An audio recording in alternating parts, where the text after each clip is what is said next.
Welcome back, everybody, to another episode of Anything Goes with Anna Rose. And I have a queen sitting across from me today as I look at her and she nods. No, I'm really excited for today's guest. I have brought her on because, as I've been talking about on all the previous episodes prior to this one, I am obviously exceedingly passionate at the moment about ensuring I do my absolute best to educate Australians mainly. And then obviously, of course, I know that there's other listeners around the world, but educate Australians predominantly on the markets, I suppose, at present, on asset classes in essence, and making sure you are as prepared as possible. It's not even about like what's to come because we can't change that, but ultimately, and we just spoke about this in the boardroom off mics, but knowing your asset, owning your asset, like owning that you're going to own that asset, and investing in that asset. And so I have the formidable, the brilliant, the passionate Olivia Ward today, who is Australia's #1 property investment coach. Did I nail that? Yeah, you did. Fucking A. Wait. This way I don't need notes. No, you don't. No, I literally, yeah. No, so welcome, Liv. Thank you, darling. I know you're very excited. Yes. I'll give some people some context and then I've got no questions. I never do. Okay. The gift of this conversation, the gift of this conversation is that it can go anywhere. It will. Yep. Mm-hmm. I know you're so passionate. I know you know this asset class, property, inside out, back to front, upside down. Mm-hmm. And I just said as well off mic, I said why I've desperately wanted to get you in, and I am so genuinely honoured. Thank you so much. Is because you are brilliant at this and you are extremely passionate about this. And I've watched your come up Yes. in this. Yeah, you did. As I look to your beautiful wife on the couch at the back via Tara for several years. And I remember when I met Tara and started to get to know T, you were still working at Optus, but hustling like a motherfucker behind the scenes on this. And this was your thing, like business is mine. And I've watched you dominate, succeed, and be successful now for several years. So welcome. Welcome to the show. Let's start here. Why property for you? Why is property the asset class that you are so passionate about? Are you really ready for the real answer? Yeah. To the listener, put your seatbelt on because you're about to go through an Olivia fucking roller coaster. You probably are. You actually the real are. answer is, you ready? A bit of context. The whole entire system's fucked. Yeah. And it's one big Ponzi scheme, and real estate just happens to be the thing that benefits from it the most. That's the reason why. So I want to unpack that. Wait, no, because I agree. I'm like, it's Anna Rose. Like the fucking world is fucked. Yeah. So how and why though? Because I don't know. This is what I was going to say. Sorry. The benefit of me interviewing you is this is not my asset class. Yes. So sitting here today, I am dumb. Right? Powerfully. Yes. So I'm going to ask you things that I hope and trust the listener would. Yes. So when you say the whole world's fucked, it's all a scam, it's a Ponzi scheme, and real estate benefits the most. Yes. How? Okay, great question.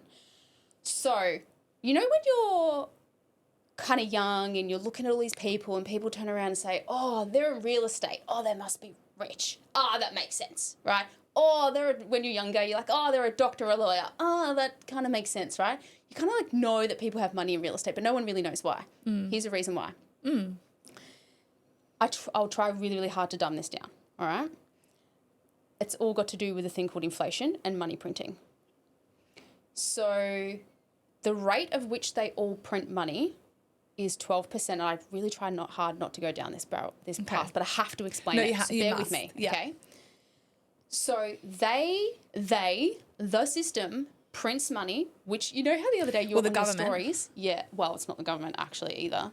Oh, the RBA. It's not the government. It's not owned by the government. It's the RBA, hey? Yeah, it's the RBA. Which is Roosevelt's, isn't it? Who owns the Reserve Bank of Australia? I'm not quite sure, but it's privately owned. Yeah. It's actually not government bought. Yeah, sorry, yeah. Anyway, so you know how the other day on your stories you said something about, you were talking about the WHO and you're like, it's on their website, black and white. Yeah. It's the same with the RBA, right? Right. So they literally on their website, they're like, this is how much money we print. Right. So it's actually technically about 10% every year for the last 71 or 73 years. So bear with me whilst I explain this, right? So they print money all the time roughly 10%. 10% of what? All right, 10% they just make up money. They push it into the air. Right, They're just okay. like, we're going to create it, which is debt. Right. Okay? So when they print that, all of a sudden things just increase. So it's Inflation. usually, this is called inflation. Yeah. And it's roughly about 12 months after they print, they do a big print cycle. Then all of a sudden everyone kind of feels a little bit rich. Because they're like, oh, hang on, I got more money. I'm feeling a little bit more cash rich, right? For now. Yeah. But then what happens is another 12 months later, roughly after that, everyone feels ultra poor because everything's increased. So it's just like, wait a second, my litre of milk was $2, but now it's $5. What's happened? Which is literally the cycle we're in right now. Yes. So what happens is they usually go through a big money printing cycle in Australia anyway, and it's globally it's roughly the same, roughly every 7 to 10 years. Okay. Yeah. So they do this big print. So what happened in COVID, March 2020, right? The big world, everything happened. They were announcing literally black and white how much money they were printing, and it was $1.1 trillion. And I'll never fucking forget because I just spent the 3 years prior, 2017, 2019, in a rabbit hole learning about it. So bear with me, listener. I will get to this in a minute as why real estate benefits from this, right? So anyway, so they're like, $1.1 trillion, print for this. Is this just scandemic. in Australia? This is just Australia. Wow, Not okay. even America, just Wow. Australia. Wow. Okay. A lot of other countries way worse. So what happens is in an unfairly, it gets kind of like distributed, just naturally falls, more of that money goes into real estate. What does that mean? It means the values of the property grows artificially, basically. The houses didn't get any better, Yeah, correct. right? They're getting worse. They fucking probably they are getting worse. Like builds, like I'm not a big fan of new builds, by the way. But anyway, so that just naturally goes up, and then so do rents. Yeah. Right? Absolutely. So usually if you can forecast when they're going to print money, which is what I do, I listen to all the economists that understand that. So I spent 8 years doing that. Then I can be like, okay, they're going to print money roughly bang on this year. Then roughly 12 months after that, I'll feel temporarily richer. Then 12 months after that, we'll get ultra, ultra poorer, and I'll feel like everything's suffocating. But what happens is the balance of real estate just artificially getting propped up, Yeah. which has happened forever. Yeah. And then on top of that, that's the value of the real estate. So my capital growing, so the prices of houses growing, and so do my rents. Yeah. Guess what that means? It means I'm just maintaining my wealth. For the average person, that's what it's more about. It's just not getting poorer. Yeah. Because when they print the more money, your job cannot keep up with the rate of inflation. Correct. This is, yeah. Can I ask then, this is Yes. fascinating. So Yes. because this is like my jam in other areas, but I'm like, this makes so much sense. Okay. Understanding that now, like basically, definitely not comprehensively, am I right? Because I feel like right now, I think everyone feels right now that we are in the pinch stage. Yes. Everyone's like, what the fuck? It's her. Like my trolley at the grocery store, because it's always groceries that people can see and feel it the most. Yep. A year ago or 2 years ago, my $100 in my grocery trolley got more. Today it's 4 items. Yep. Does that then mean, based off of that timeline, Yeah. did we print money 2 years ago? No, it was from 2020. Oh, So they printed it in 2020. Okay. The $1 trillion. Okay. Yeah. Then all of a sudden, 12 months later, 2021, everyone felt rich.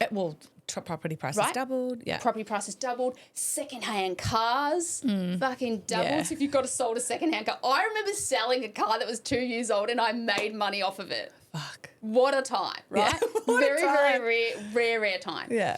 And then 12 months later, that's when the pain hurts because then that's when Which was 2022. Which is 2022. And then since 2022, Yeah. that's when everything's just gone through the roof. Yeah. Now, guess what? I'm sorry to tell you, listener, that's never going to stop. Yeah. Yeah, So 100%. Each time that they print, think of it as like a Band-Aid, and the Band-Aid's getting worse because they didn't fix the underlying, let's call it an infection. And it's just going to get more and more and more every time. So what I'm trying to say is, yes, we're all going to get poorer, and the system's designed to be like that. And it's never going to stop. Let's go deep then. What's Yes. your, because we clearly have, I know we do, like very similar viewpoints on the world. But if that's your viewpoint then Yes. as to why you are so passionate about property as an asset class, Yep. what's the point? why do they want us to get poorer? What do you believe, if that's what you believe? Yeah, control. Right. Oh, yeah. Yeah. So we'll make you poorer by forcing you on to, I do believe UBI will come, universal basic income. It's already here. 51%, I think it's 51 or 53% of people who receive an income now from Australia is from the government in some way. Mate, you're talking my language. I've been ranting about this on stories for weeks. Okay, great, right? Yeah. So you're right. And so, okay, let's come back to why do people want to invest in the first place? Mm-hmm. Can I tell you that story? Yeah, let's do that. The floor is yours. Okay, so for context, on average, I speak to roughly 1,700 to 2,000 people per year. Holy shit. That's how many bookings I get per year that come to me, and I personally speak to them. And when I speak to them and I ask them, what do you want? Why do you want to invest in real estate? The number one answer is, so I can replace my income. Well, 70%, it's actually reduced from about 90% to about 70% of people say to replace my income. Mm-hmm. And they say, then what would you do? So they want passive income, right? And then what would you do with your time once you have that? Mm-hmm. Now, 50-ish% of people know I would do. Their answer is, I would actually go and do something I'm really passionate about. I would go and do a job would pay less than what I do right now. Wow. Other people are like, I don't actually know. So if we take a step back and say, all right, so that's probably the root cause of the problem actually needs to be solved for, is that people just hate their job. 100%. So that needs to be solved for. Yeah. It's my future company. Okay. Seed planted. Tell you about that later on. Okay, yeah. So. Keen. So the root cause is people are lonely, lost at work. They don't really enjoy their day-to-day life. Mm-hmm. Okay. They need to have passive income. They feel safe with real estate. They come to me, right? And most people on average want $150,000 is the answer. Okay. $150,000 per year is what the average person or couple comes to me to say, that's enough. Maybe that is enough just to either A, allow me to leave my job full-time, or B, allow us to both go part-time, or reduce and go from a high corporate shitty job we hate for $200,000 a year. Maybe we can do something that, is only pays, $80,000 per year. Yeah. Okay. So if you need $150,000 per year, have you ever heard of this formula, which is so weird? I'm going to give you the easiest formula. So if you are listening to this right now, I want you to listen to this deeply and remember this formula. It's so easy to remember. $1 million of net wealth. Yeah. So if you have $1 million cash, right, or net wealth on real estate would be minus debt. If you have $1 million, roughly converts into $50,000 to $70,000 of passive income per year. Did you know that? Well, I've got it. So I'm like, yeah. Yeah, okay. Yeah. So broadly speaking, if you have about $1 million, doesn't matter if it's in shares or real estate, based off the yield that you would get in either, you'd roughly get somewhere between about $50,000 to $70,000 of passive income per year. Yeah, which is an amazing goal. Like, I think nowadays that would be the bare minimum in Australia. $1 million back in the day. Remember when we were young? Oh, $1 million was like you were a fucking squillionaire. Like that was the goal. Yeah. To have $1 million. And now it's like you're poor. Yes. Which sounds wild because some people are scrimping, I understand and respect, on the absolute bones of their ass. And that's why we're doing these episodes. Yes. But yes, $1 million a year. Okay, beautiful. In property and or shares, roughly, because they do roughly about the same yields. Yeah. So I actually want to talk about yields because that's something that you've done a podcast interview before in the past, and I was like, fuck, the focus on yields too much when you've got to think about capital wealth. So let me hold this thought, right? So if you need $1 million of net wealth to give you roughly, let's just say 50,000 to be very conservative, right? Yeah. Then actually the goal is to build your capital wealth, which is your net wealth. So your capital to build the millions, and then you swap that out for cash flow later on. Yeah, makes sense to me. Makes sense? Yeah. Right. So then the question is, how do you get the most amount of capital wealth the easiest? That's where I come in. Now, there's a couple of different ways to do this. This is like the easiest way. You ready? Well, this is kind of like the formula to build your capital wealth. Number one way, honestly, is business.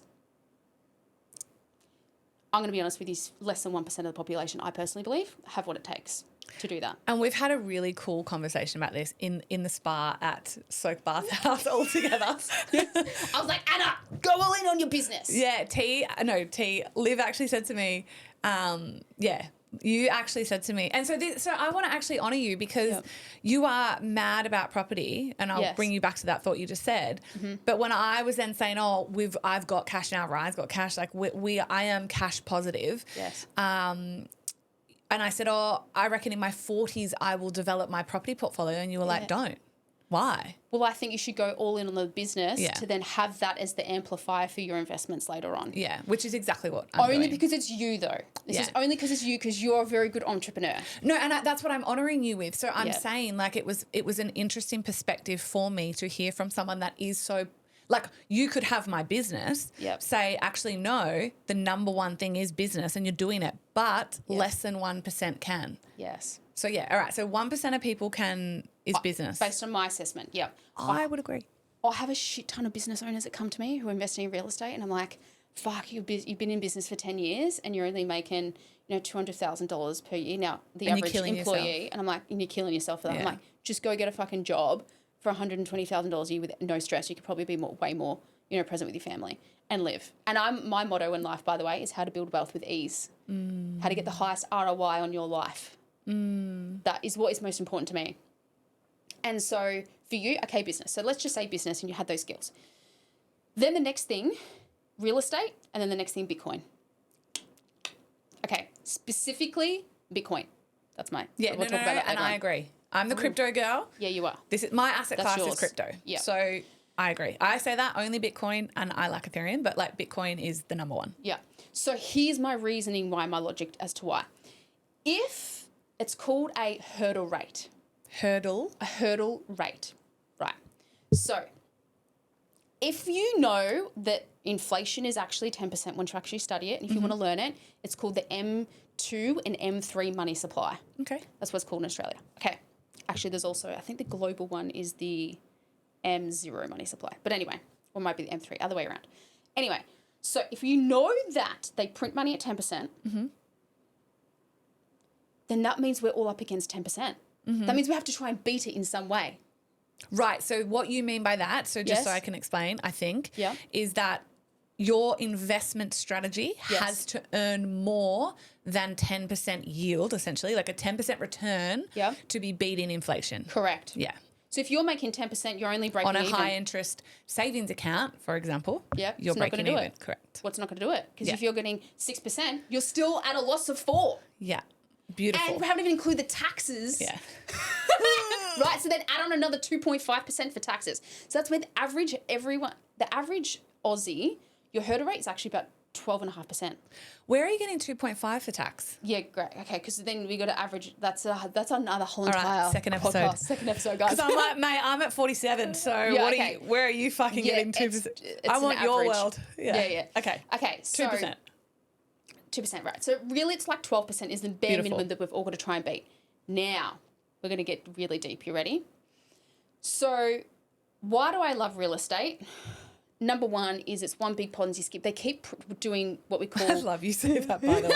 Well, it is. I can't believe... I love it. Yeah. So they just keep coming up with what I call the stimmy packages. Yeah. Stimulus packages, right? They're like... One's about to launch. Yes. There is normally one roughly every 4 to 6 months. I can't keep up. Wow. It's wild. It's crazy. So like as an example, in the 90s, it was like, okay, we're going to turn this fucking fire on. Let's get the stay-at-home mum, let's give them an incentive to go and get a job. So what are we going to do now? We're going to turn on this thing called childcare rebates for the first time. Wow. Was that in the 90s? Yeah. Okay. Yeah. Oh, and then guess what happened? All of a sudden, it's like we're on a lifeline. It's like we can't survive. Now, without the child, the average household can't survive without that. I read a really interesting article on this, though, that they're basically at a stalemate. Like the government, elites, but who, like the elites that control them as well, the RBA. It's at a little bit of a stalemate where they're still going to stimulus us, like there's still stimulus that's coming, but there is no extra parent unless they turn us what is it when you can have more than one wife, right? Yeah. They can't send another adult in the house to work. They can't tax.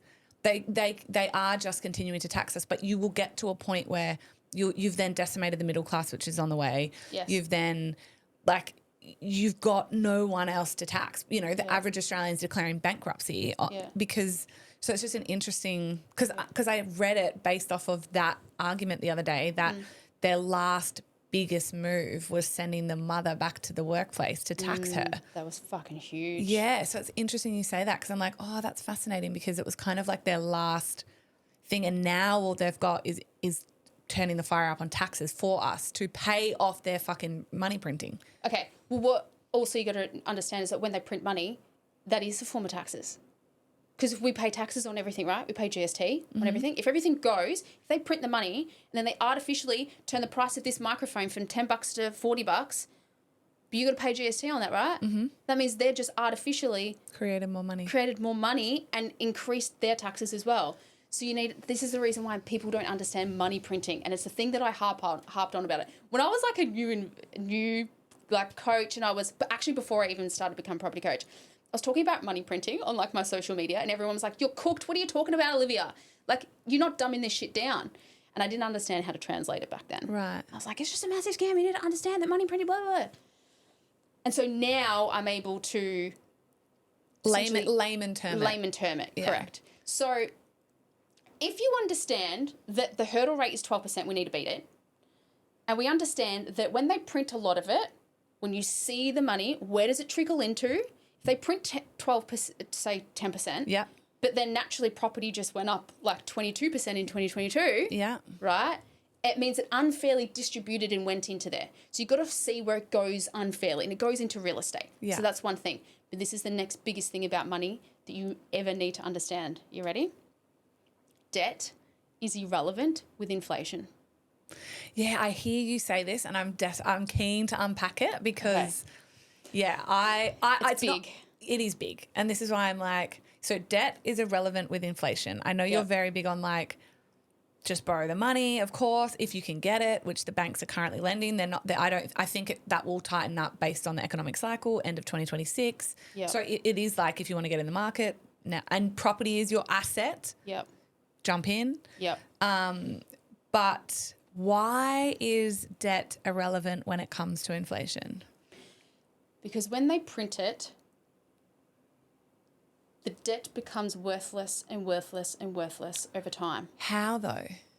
Because they artificially make money seem like it's more because you have to prop up and hand on. Okay, let me give you a scenario because I'm rambling.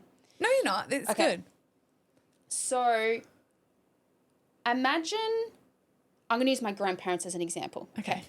So my grandparents migrated to Australia in the 60s and they went and bought a house in quite an affluent kind of well-known suburb in Melbourne. It was called Ringwood.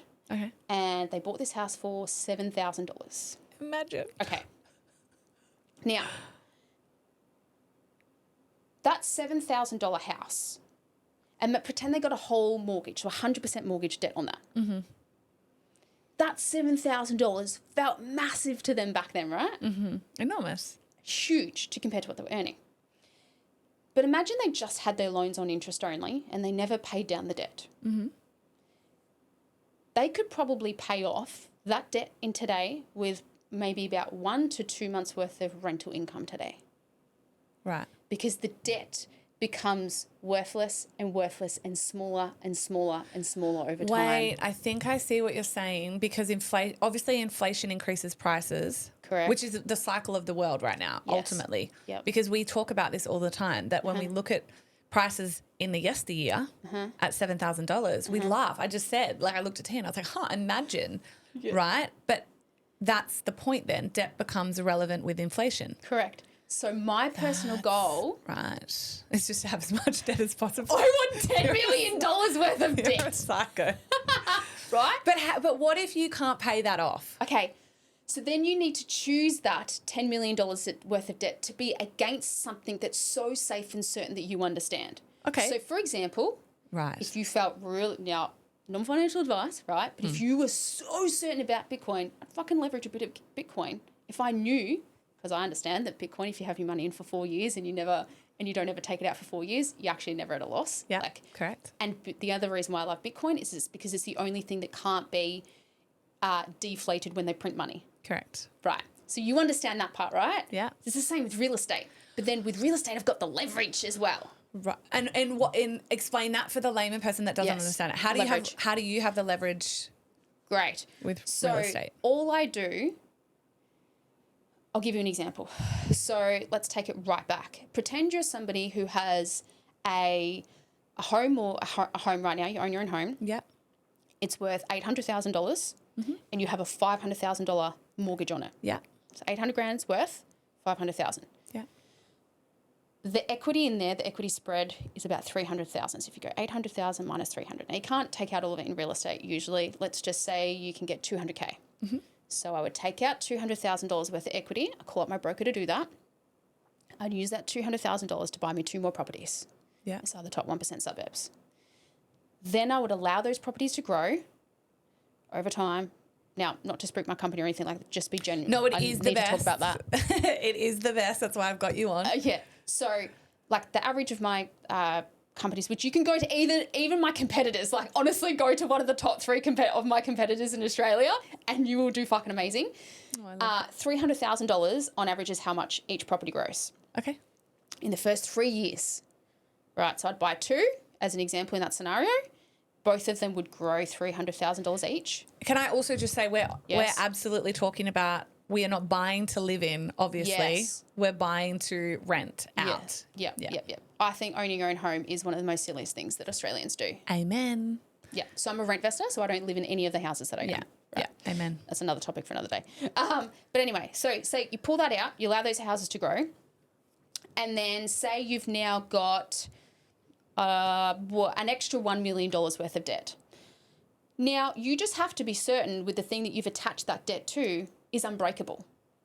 I believe that mine's unbreakable, so I'm not scared of my tenants moving out or having vacancy rates. What is the thing that you attach it to, though? Something like Bitcoin or something like... houses. It's like for me, that's what I choose. So I choose to take out debt, I see leverage and attach it to houses. Okay, sorry. But I have to make sure that those houses, the roof over people's heads, is stable, sturdy, unbreakable. Gotcha. Right?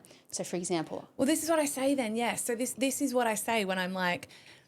Whatever you, because people go, I've got $200,000. I get these messages every day and I'm like, look, I can't give you, it's the same thing I say to everyone. I cannot give you financial advice. No one can. Even financial planners, I think, have to say this. Like, this is not financial advice. Yes. However, I say I said 4 and you guys called me on it. There's 5. There's 5 business asset. There's 5 asset classes. Yeah.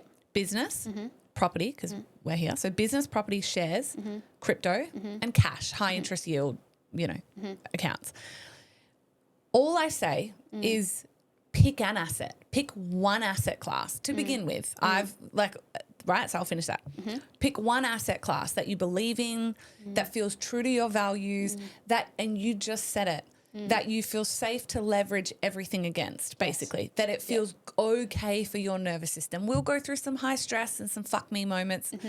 I have business as mine. So could you imagine? Yes, that's really high.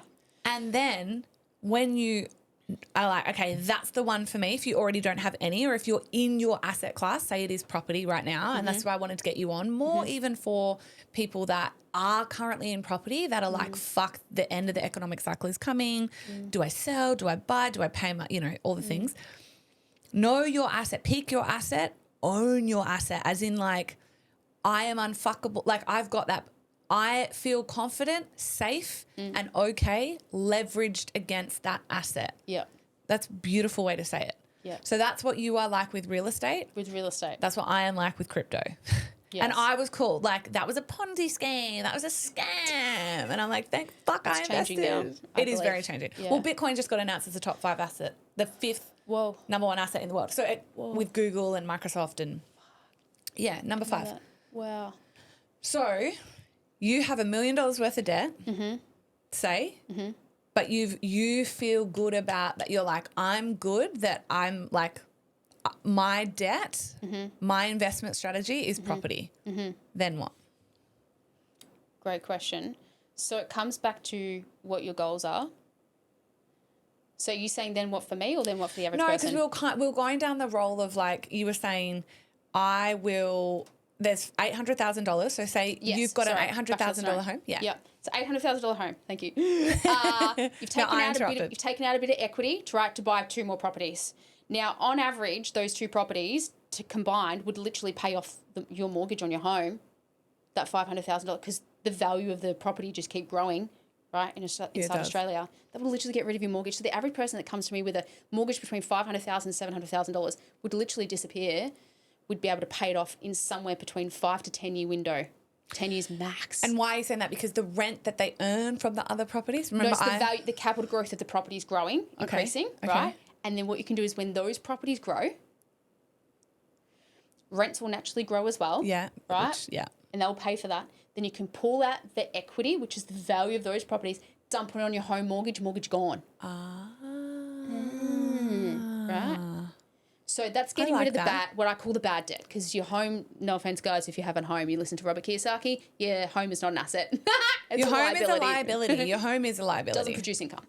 But anyway, but now we start Can I ask you something then? Actually, I want to be because beautiful, because I feel like we did, and come back to that. Mm-hmm. But I want to be the agitator, or my issue as well with property right now is the taxes that are being floated from the Economic Forum, right? So they were saying, so not only did I already feel a no, because I've been hated on for not owning property. People are literally like, you're poor. Because if you were rich, you'd own a home. I'm like, no, I'm rich because I don't. I knew my asset class back 10, 12 years ago when I sat with my accountant, I was 25. And he goes, what do you want? And I said, freedom. And I knew it. I knew my values at 22. Yeah. And he goes, what are your highest values? And I said, freedom and health. Yeah. And he showed me the share ASX, it goes up and right. And he goes, we could do that. Or you could take some of this cash that I was earning at the time and you can put it in property. Yeah. And he goes, what makes you feel more free? Yeah, see? And I pointed at the whiteboard and I was like that. So anyway, my issue with the property at the moment is the government is now also saying they're potentially, it's being debated, going to put even capital gains on the what is it? The home. Even the home, but the home. Yeah, people like business in Victoria taxing the spare bedrooms. If you've got a side business, if you've got a little salon, they're going to start taxing you land tax and treating it like a commercial property. I'm like, what the fuck? So what do you think about all that then? Okay, so here's the thing. You've just got to beat it. So I love this. Yes. I'm okay and I feel safe with that because my money and my net wealth is increasing more than those taxes. Okay. Is the tax system getting fucked? Yes, it is. Right. Is there going to be a time I leave Australia? 80% certain I will be leaving Australia. Do I know when? No, I don't, because I don't know the pain. I need to wait for that pain to increase. Yes, correct. Okay, I'm going to say another bold statement. You ready? Okay. This is not a personal target at anyone. All right. But if you are an entrepreneur that can be global, so you can work from anywhere in the world, I think you are very dumb for living in Australia. Oh, yeah. If you're not actively investing in residential real estate in Australia. I would wholeheartedly agree with that. But can I say I wouldn't have agreed with that? Or I would have been like, curious. Yeah. A year ago. Yes, because you can see it's getting worse. Right? Because I'm feeling the pain, right? And I said to Ryan 6 months ago maybe, I said, right now I feel I'm still stuck in my cash and able to invest every week and dollar cost average, and that's what I've always done. But I said to Ryan the other day, or 6 months ago, I said, a bit longer, I said, I genuinely feel like I am I'm working my ass off to pay the fucking government right now. Yeah. That's what I feel like I'm doing. Yeah, But I had never felt like that before. And that was my pain point. But the minute that I feel pain, I change it. Yep. So then that's when we started 6 months ago going, well, where else is there? And where would we go? So I do think Australians, I don't think that would activate anyone, but I feel like a year ago I would have gone, Whereas now I'm like, 100%. Yeah. But I also think Australians, the seeds that they're planting. Writings on the wall. So you say, but I love this. So you're saying, because I agree with this. I think it's a beautiful perspective to have. If property is your asset class, that, it's fucked. And also you just have to beat it. Yes. And that's not that's easy to say, harder to do. Yeah. Yes, you're right. So there's a formula to balancing it all out so you can survive, right? So I'll give you an example. Say, for example, people come to me all the time. They're like, oh, what about fucking land tax? Leave land tax in Victoria, New South Wales. It's shit. It is shit. But I don't care about a $2,000 land tax bill if my properties across my 2 or 3 properties in that state are growing $300,000-$400,000 worth of capital. You just have to work out how to cash flow it so it doesn't take money out of your back pocket each month, which is what I do. Right. I build out portfolio planners for people to balance out with their lifestyle. I'll give you another example. My mentor, right? I'm actually a really old mentor. He's quite popular in the property industry. He owns 300 properties now. Oh, what's his name? Birchie, Nathan Birch. Yeah, he was just on another podcast I listened to. Unemployable? Yeah. Yeah, I watched it. Okay. So he was like the OG. He was the only guy who had a buyer's agent 20 years ago. I was eating my breakfast listening to Birchie the other day. Yeah. Where did you? Yeah. Okay, so he was the original guy I ever learnt from. Right. Okay. But he's not very good at dumbing shit down. But No, anyway. I was like... Yeah, he's not very relatable anymore. No. Anyway, so his land tax bill alone, no other council rate or no other bill, just his land tax is $150,000 per year. Just land tax. I think it's probably growing. And that was like a couple of years ago. Yeah. See, that's my income tax bill. I'm like... Yeah, right. Yeah. So let's have a think about this. But do you think he cares about the $150,000 land tax bill if he's making $3 million in cash flow per year? Of course not. Of course not. It's part of the beast. Like, that's just, yeah. Yeah. So what Grant Cardone's famous quote is, wherever your energy goes, your money flows. So focus your energy on your personal hurdle rate, on what you can beat. So there's the 95% of the population, the hurdle rate is the 12% of money printing. But if you're a very, very successful high net worth entrepreneur, then your personal hurdle rate is probably going to be way more.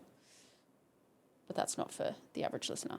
No. But I love this. Yeah. Okay, so you knowing everything I know and we know and what we're talking about, you are still hungry and hot and horny for property. Fucking horny as.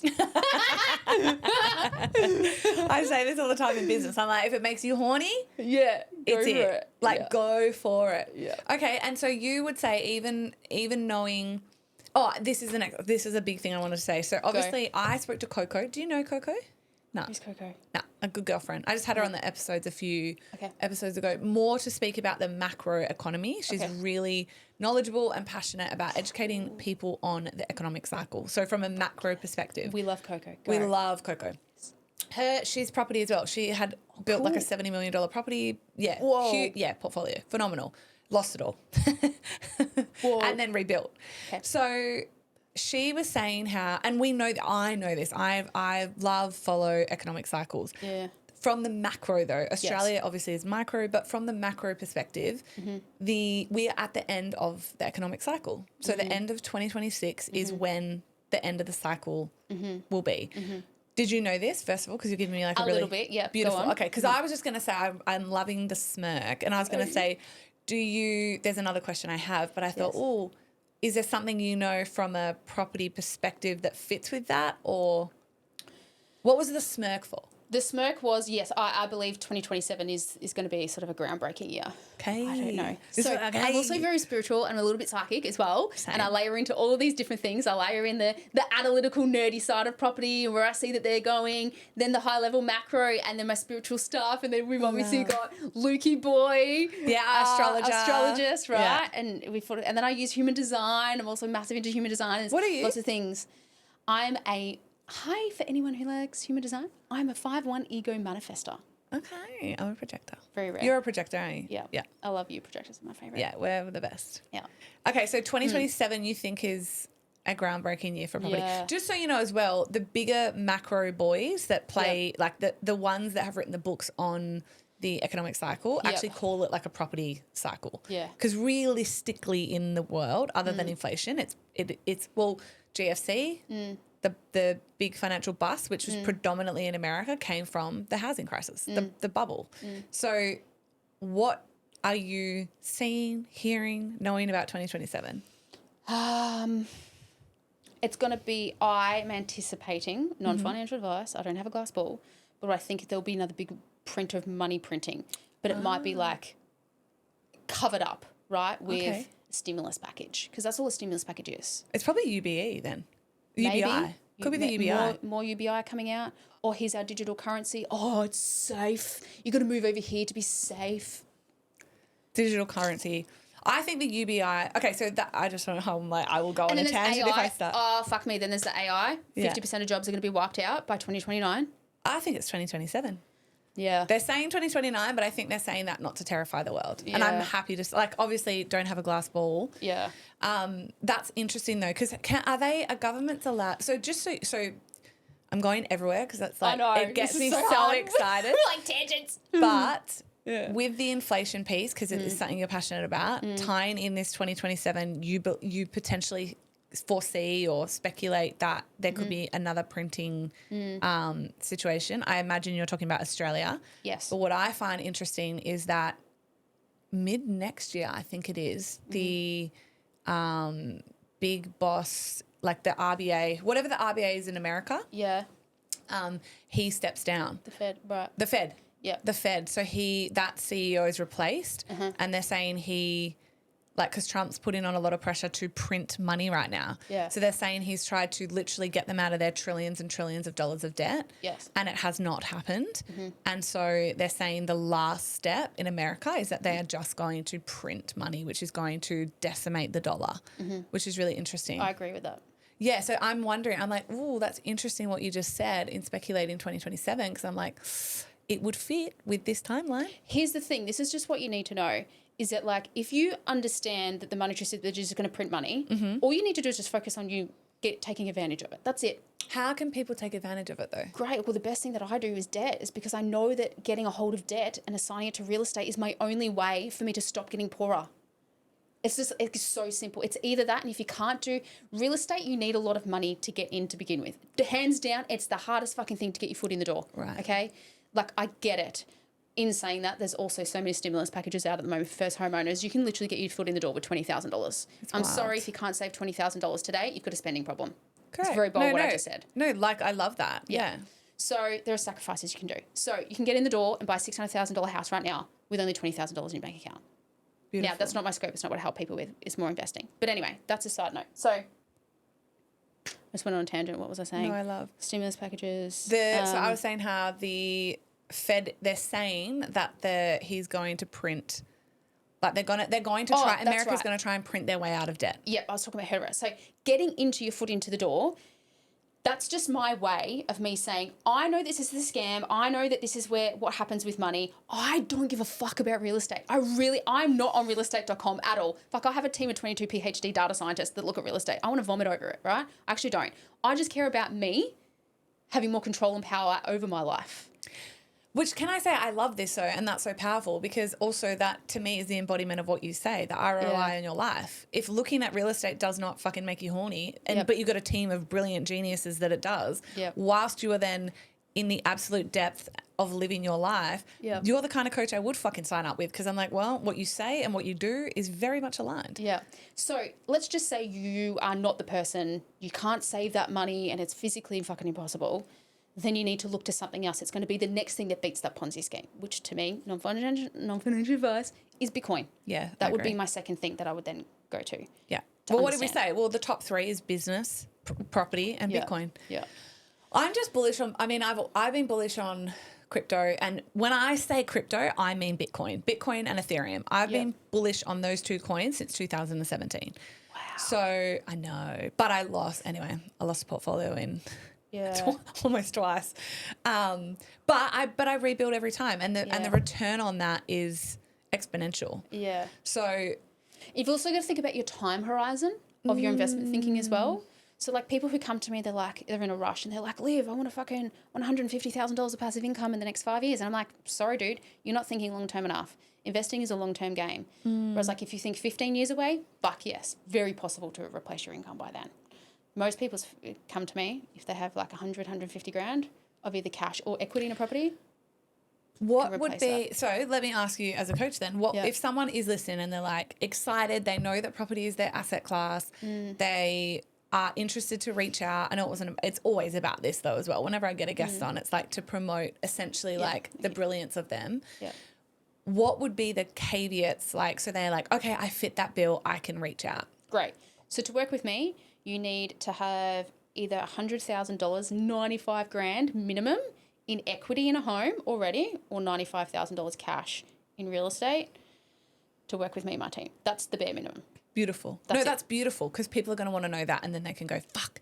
But the incredible thing about that is, and this is what Coco and I talked about, because we're all on the very similar same vein, is we were saying, like, if you're not there, because what is coming is a crash. Yes. The crash is coming. The economic cycle has been up, and now it's coming down. And so actually that's inspired a question. And so we were saying, if you need more cash, do whatever it will take. I've been asked this so many times in self-love school, like when women are struggling or, you know, Anna, what should I do? And I'm like, get a job.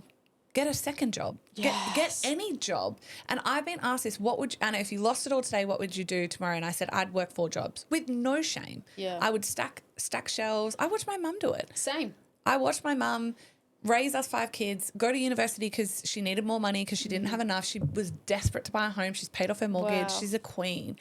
And she stacked shelves. She worked her job during the day, like part-time, and then overnight she went and stacked shelves in Woolworths. Yeah. That imprinted on me so hard that I was like, well, that's what I do. Yeah. Right? So if you don't have $95,000 in home equity or cash to work with Liv, but you know property is the thing that excites you and makes you horny, save. Like you're not going anywhere. So very pertinent question that I'm so glad I didn't forget to ask, because I know this is like a question I'm getting a lot, and I'm like, property ain't my asset, sis. So with the impending crash, with knowing, speculating that a print of money is coming, I think you're absolutely correct, because they're absolutely anticipating that America is about to try to print their way out of debt. So they are about to start printing. So it wouldn't surprise me the world follows. People are saying, should I sell my house now because it's high? I'll finish the question, right? Should I sell my house now? So this is all homes, like live-in homes. What do you call them again? Like, they're called PPRs. PPRs. Or PPORs, principal place of residence. Right. Yeah. That house. Your home. Your home. Yeah. I'm like, what do you call a home? A home. Yeah, that's the word. So people are very hungry to know. They're like, fuck, well, should I sell my my home, knowing that I can earn quite a lot from it right now, because the market is hot. The market's kind of always hot at the moment, and then a crash is coming, and then I'll buy back in the crash. That's a big question I'm getting, and I'm like, property. That's if you believe that there's a crash coming to Australia, which I don't believe it is. Beautiful. Okay. Because I understand that they don't want it to crash. You need to understand that, like, the policy makers in Australia keep the shit afloat. It's one big turd that they just keep keeping afloat. Can everything else sort of crash around it? Can there be a bit of a dip? Yeah, sure. But you need to, when it comes to residential property in Australia, every single market, every single suburb is its own market. Yeah. So when there was a big crash during COVID and Australia went down, which, by the way, it only went down like 5%. You need to understand that a short time. Yeah, that it was, not only was it a short time, but it was mainly with the places that have high room to drop, aka the big $1 million, $2 million houses in Melbourne or Sydney. They have real room to drop. I don't buy those properties. I buy in markets where humans are forced to move into. I buy in the most fucked up drug, low socioeconomic houses in Australia, and that's where I've made my millions in net wealth. Who moves there though?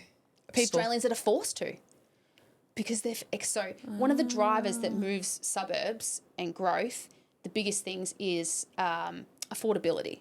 Yeah. So your wage versus what the rent is in that area. It's one of the biggest drivers. Well, it's what they're saying right now. I mean, everywhere. No, and so can I just say, from the crypto asset queen, like, I agree with that. Not that it's about that, but I do think when Coco and I talked, we were like, macro. The crash is absolutely coming, but from a global perspective. So she even said on the micro level, which is Australia, because she's property also, business and property, she was saying similar. She wasn't like every suburb is its own market, but that's absolutely true. Even down to a street level, just to let you know. Well, you think about Hedges Ave in Gold Coast. Yeah. That bad boy will never drop. Those houses are like, I think minimum like 15 million or something. Yeah, right. But she was then also talking about the Olympics, for example. She was like, Southeast Queensland is really probably not going to be much affected because we have the Olympics. And historically, property, like Ryan and I saw a post the other day, a house, I think it was like The tiniest block of land in Brisbane just sold for $2 million. Yeah, wild. Right? So I love that perspective. The other thing is, do you think then from a property perspective, if people do have a home, principal place of business, and they have cash in the bank, right? And they own a home and cash. Yeah, well, they've got a mortgage, so they own that. So it's their home. Yeah. They have $200,000, $300,000 in the bank, say, or they're coming into money in some I got way. a lot of people who come to me Yeah, with correct. inheritance. So Yeah. I've heard myself from lots of people recently. Yeah.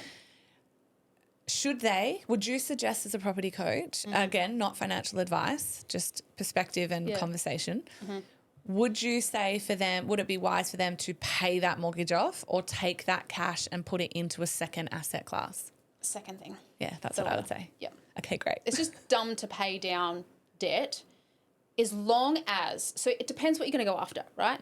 If your big dream is just to own one home and have no debt, then fucking fine, but that ain't freedom, right? Yeah. The amount of people that come to me in their 40s and 50s, by the way, they're like, oh, I now want to invest in real estate because I realize I paid off my home and it's actually still got to work, right? So, Yeah. What do you know? yeah, what do you know? It's so weird that like so many people need to achieve that before they come to a light bulb moment. Anyway, so What's the Australian? It's so drilled in, and that's the thing I tell people. I'm like, whose dream was this? Was it your parents? Was it society Yeah, I don't know. that told you to own the home? But anyway, but I get it. There's a lot of people who need the security, and I have a lot of single women who come to me, single parents who need to feel like they have that that security. was my mum. Yeah, there you go. See, That was my mum. Yeah. So anyway, the fact is you can't beat, and now I'm not saying this again to prove my company, I'm just being honest. You can go to the top 5 buyers agents in Australia, and I not shit you, your capital wealth of where your capital is the most important thing. It needs to be in a machine that's going to make the most amount of money. My team's average is 73% in the first 3 years ROI on your money. Most of my competitors would also do pretty fucking close to that. Yeah, awesome. I love you saying that, by the way. Yeah, no worries. I honour that. So, and also you're probably thinking, well, so I'm not saying that you should go out and to do real estate and buy a property blindly. That's bloody stupid. Yeah. You should absolutely be hiring professionals to do it for you, right? So you go out and buy a house. If I had $300,000, that $300,000 would roughly buy me 2.5 to nearly 3 houses inside the top 1% suburbs. And then allow those properties, because they're in machines where I know I'm going to get 73% return as an average. Because of, obviously, capital increase. Like the value of the house going. Yep. Correct, right? And if you're only buying and you're hiring a professional to buy inside the top 1% suburbs, then then guess what that means? You have a 99% chance that your home is not in that suburb. Yeah. Right?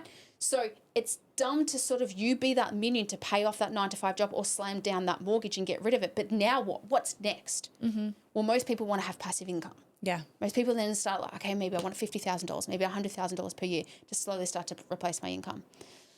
So, and then it's so dumb to pay off that debt because you could have equity from those 2 or 3 other investment properties pay off your home in 5 to 7 years anyway. Yeah, but which then is you'd amazing. be holding 4 properties instead of the 1 home paid off. I think I listen to a lot of podcasts, be it just on asset classes, right? Yeah. No one's really explained property like that to me. Like that fits me. Like I'm like, from a values perspective, freedom, like I like that. I'm still not going to do it. Yes. But I like that. If I was an individual, if I had ever invested in property, if I had a principal place of home, what is it? Residence. Yeah. Residence. That I was doing well in, right? And I was doing well elsewhere. That would probably be my DMO, I think. Because if I'd bought a home, I'm either going to sell that home. Here's the biggest thing that I want to get across to people right now. Gone are the days. The world has gotten to a point where if you are not investing, and you've just said it so much more eloquently than I, that you're not beating the inflation rate, you're fucked. Yes. So investing is no longer an option. You have to do it. This is where this is why I started to have these conversations on the podcast. It's kind of like a series without being a series, to be like, let me get every expert that is close to me that I have seen personally do well in their asset class to come on and have this honest conversation and who I would genuinely refer people to because it's not an option anymore. And I am watching the middle class get fucking decimated in Australia. I'm not terrified. I'll be out of here, to be honest. I'm going to be gone. And I've been super open about this on the podcast because the pain point for me is enough. Like I am free and I'm so glad I am free. But this has like anchored us for a little bit, but it depends as well. We talked about that off mic. Oh, yeah. I said to Liv, I said, you know, we sunk X amount into the studio, all cash. Yep. And I said to Liv, you know, I'm that passionate about crypto. I was like, I said to Ryan the other day, fuck, baby, we could have taken that 6 figures and just sunk it straight into Bitcoin. Yeah. And be well. And what did you say, though? Can you remember? What did I say? You said, no, but the lessons that you're going to learn Yeah, from the this. lesson. Okay, so let's actually talk about this. Okay. There's a sixth asset type we actually haven't spoken about. What would you say? Your personal. Have you ever heard of a thing called anti-fragility? I mean, I've heard of it, but... Okay. Basically, it's investing in yourself. Oh. That's actually probably the number one asset. Well, I am the number one asset. Yes, you are. And you and I are, because we're really, really good at growing our mindset, all of that sort of stuff. So let's talk about anti-fragility for just 2 seconds. There is a theory in China of like this monster, right? And this monster's got this head and it's going to war, and the monster has its head bitten off. But what happens to this monster? Grows one back. It grows 2 back. Ooh. Now it's got 2 heads. The 2 heads get bitten off again through war. Bang, now it's got 4 heads grown back. Anti-fragility is the rate of us being able to grow our own self-confidence and ability to be flexible, to be able to weather storms that's going to come our way. Yeah. I believe the number one thing that we need to be successful is to be able to be agile. Agile means flexible to handle storms and shit that's going to come your way. So a core part of what I teach my property clients is how can we weather storms that are going to come through? Because they're going to come. They're going to come. They're coming. Hands down. Think of it as like another one of my mentors used to call it like a racetrack. Pretend we're on a racetrack, right? Right. And then there's the straight and narrow bit on the racetrack. And that's fucking easy as you can see straight ahead. But then you know there's a bend coming up, right? That's the storm.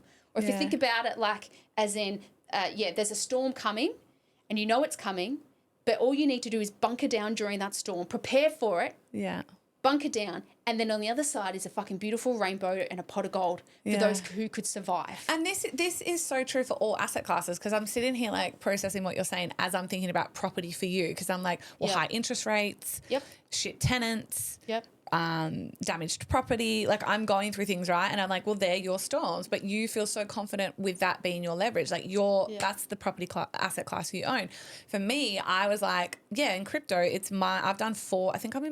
I've done 4 bull runs, bull and bear markets, right? And I've just held. So for me, I'm like, that's my agility ultimately, because most people in any asset class, property, crypto, shares, I love that, cash, but shares, crypto and property predominantly, panic. Yes. Panic when the storm comes, like go, and make stupid fucking decisions, like with all due respect, which further hurt themselves because they think it's, I don't know, like the world's going to end and that's it. And it's like, if you just held on to the property, held on to the crypto, held on to your shares and weathered the storm. And my big thing with people is always saying, and to do that, I truly believe you do need cash liquidity. Like there has to be an element of cash in your life, and that can be your job with no shame. Like have a fucking job. Then you'll get through the storm, and then the pot of gold and rainbow is there. Yeah. But people just aren't willing to do that. So I love that, because I'm like, and interestingly, everyone's kind of said that in their roundabout way the last few episodes in hindsight, because it's like they've talked about, they're all wealthy, brilliant women, and they've all talked about like a separation season, a working on self season, right? Which is that self-investment in self. And I literally said it the other day, I know what's currently coming, but I know I can get very additionally rich in this current market. So I'm having fun with it. Like, you can, right? Yes.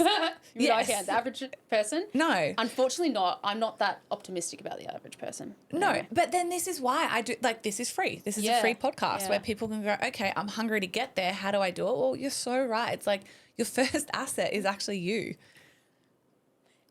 Coaching. Yeah. Every single month, every quarter of my business, I have funds put aside for constant coaching on wherever my bottleneck is. There is a coach for fucking everyone out there these days. I've spent, personally, you ready? $300,000 is how much I've spent in the last 18 months. Probably more now, probably 320, just on coaching. On whether it's a coach for, a specific marketing coach from a business, specific sales coach, specific, there's coaches out there. There is breathing coaches. There's fucking running coaches, for God's sake. There's a coach for anything that you need in life. We've got fertility coach right now. Amazing. We have, right? because I want, but it's such a powerful example, because I'm literally like, I want to get pregnant. Yes. I want to do it very efficiently and effectively. I'm such an A-type so personality. just hire someone. So I literally went and found independently the best coach. She's coming on the podcast next week to talk about hormones. But like literally, because I was like, I just fucking want to do it the best. Like, and I'm not the expert, so I'm going to hire and pay someone to do it. Same. I've just hired a mobility coach. Look at you. 2 days a week. I'm working on specific mobility. What? But I love it. I love where this has gone. I think if I've garnered anything out of the conversation, it was forgetting the fifth. I think they say there's 8, but I'm like, what are the 8? Like, to me, there's 5. Okay. Or there was 4. Then you gave me, you girls at the table were like, Anna. And then we just come up with the 6th. There's a 5th. And now there is a 6th. Yeah. And realistically, if you are starting nowhere, right, if you actually don't have an asset class yet, and this is what I want people to understand, that it's like, it is not a choice anymore. Yeah. You don't have the liberty to just have a job, and I didn't understand it like you explained it so brilliantly, that it's like why they don't have a choice, because I didn't fully understand, but I just knew that you don't. It's because you have to beat inflation. Otherwise you are going to get poorer.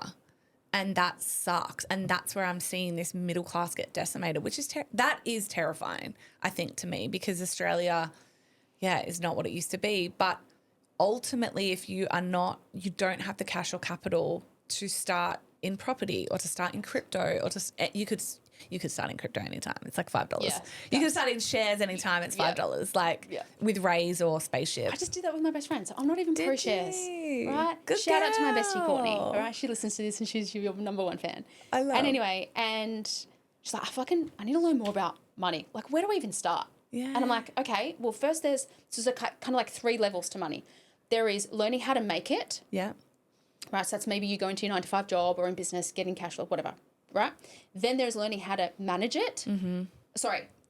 Then there's learning how to manage it and multiply your money. That's what people come to me for, multiplication. And then there's learning how to basically keep the scummy government off their hands off your money, right? AKA taxes. Tax strategy, baby. Yes. And so, I literally said to my best friend the other day, I was just like, babe, you should actually just learn how to track more to begin with. So hire a money coach, because I literally have a money tracking coach. I love that. Right? Money tracking coach, because I can't be looking at spreadsheets and tracking shit. It's not my thing. I'm really good at multiplying money and finding loopholes and hacks to get the bank to give me money, right? So I said to my best friend, I'm like, let's just start with getting the money, tracking it first, chuck it into some shares and understanding what's it like to transfer $10 into fucking share portfolio. Never done that before. Try it. What's it like transferring $10 into crypto? I don't know which one she's doing, but I just said, let's start Love. Well, that's what I always say to people. I've got my whole family onto Raise. I got Ryan onto Raise. Ryan's got his kids onto Raise. It's shares. It's micro investing. But I think my return on that alone, it's little, right? So Raise, you can do, you can round up. Yeah, that's a round up thing. Yeah, it's like round up, but you can also do. So I've never done that stuff. For me personally, I'm like 70% up. Whoa. Which is wild, right? That's not the average, because the ASX, I think it's 9% year on year. Yeah. Historically, right? So 9%. Not beating inflation. Yeah, correct. But that's right. And so, no, this is what I was talking to someone about the other day. They were like, are you more bullish on crypto now or shares? Because I've always been both. And I'm like, for crypto, 1 billion% crypto, because on Bitcoin, everything's getting cheaper for me. With cash, everything's getting more expensive. Yes. So because you're Money beating printing. inflation. So, fascinating. But I think if you're nowhere, right, if you are at the beginning, which some people will be, or they're feeling really stuck and stressed because these conversations, which are not here to terrify you, they're simply here to educate and motivate you into action. If you're starting right at the start, I love that. It's like, what asset do you pick? Yourself. yourself. You have got to go into a separation season and focus. Yeah. And do you know my current season the most is health, because I was like, I'm feeling so good in other areas and I know what these other areas are going to take, that I was like, I'm being a bit lazy in my health at the moment. So and then that's why, because we were like, we could have started IVF. We could have done the ICSI. We could have done the chuck some sperm up, or what did I say? Turkey based. Turkey based to the sperm, do some IUI. Absolutely. And is that the best chance that I could give my body? Definitely not. Or the baby? Definitely not. So that's why I was like, I'm going to zone in, focus in on self from a health perspective, because money, all the rest, I'm same. It's like I've got the coaches, I've got the focus. But yeah, health is the big one for me. Yeah, health is wealth. All right. If you could leave anyone with a last piece of advice as Liv, the property coach, brilliant mind, what would that be? Don't assume that something costs money to get advice and learn. I see all the time my friends thinking that they need to pay for a service to learn, and you can literally spend 20 hours on fucking YouTube and learn bloody for free. Gary Vee talks about that all the time.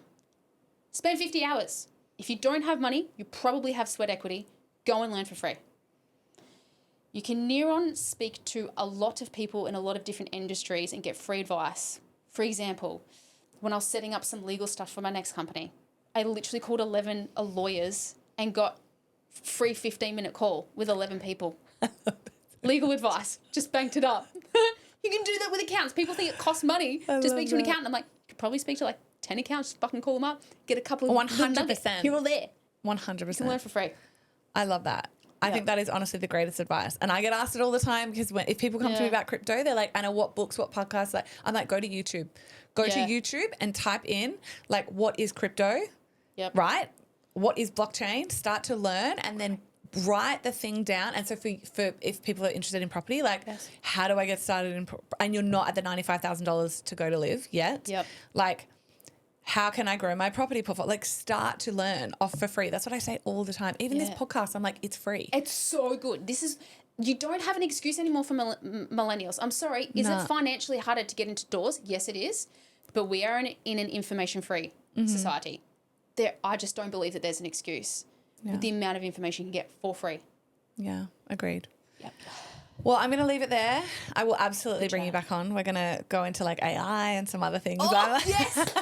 I know everyone's going to love you. I'm going to put all of Liv's tags, links, Instagrams, things in the show notes. But of course, as well, I now share this on the Anything Goes podcast, Instagram podcast. So you can find her direct on there as well.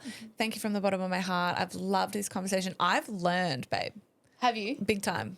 You've put pieces. I'm just like my ego. Hugely. Like you've put. I can't explain. Like I'm always like I know things, but I don't always know how I know it, or I can't put those a name to something. Yeah. But now I'm like, because I've been like, I just know you have to invest, right? But now I'm like, oh, it's because you have to beat inflation. People are getting poorer. Why? And I'm like, your money has to make you money now. You don't get a choice. But I'm like, so you have taught me so much. You've given me like threads to pull on that I'm going to go away and learn for free. I'm going to really start to look into inflation more. I'm like, this is kind of it was the where I was going, because I'm interested to watch America in the next 12 to 18 months with them trying to print their way out of debt. And I want to know what that looks like on a micro and macro level. Yeah. So thank you for being here. I'm so grateful for you, and I will see you again soon. Stay wild, everybody. Thanks so much for listening to another episode of Anything Goes. And if today's episode gave you maybe a new perspective, a little bit of a laugh, you learned something new, or just loved our trip to Taboo Town if we went there, it would honestly mean the world to me if you could leave me some love with writing a review and sharing this episode to your socials. You have no idea how much that helps my little podcast get out in the world. If you love what you gain from these conversations weekly with me as well and want more than just listening in, come and join my inner circle. It's my monthly mastermind where for just $47 a month, the real magic happens. You get me up close, no filter, live coaching. And if you get what you get from this free podcast, imagine what you get in a paid container. Links are in the show notes, friends. And until next time, stay wild.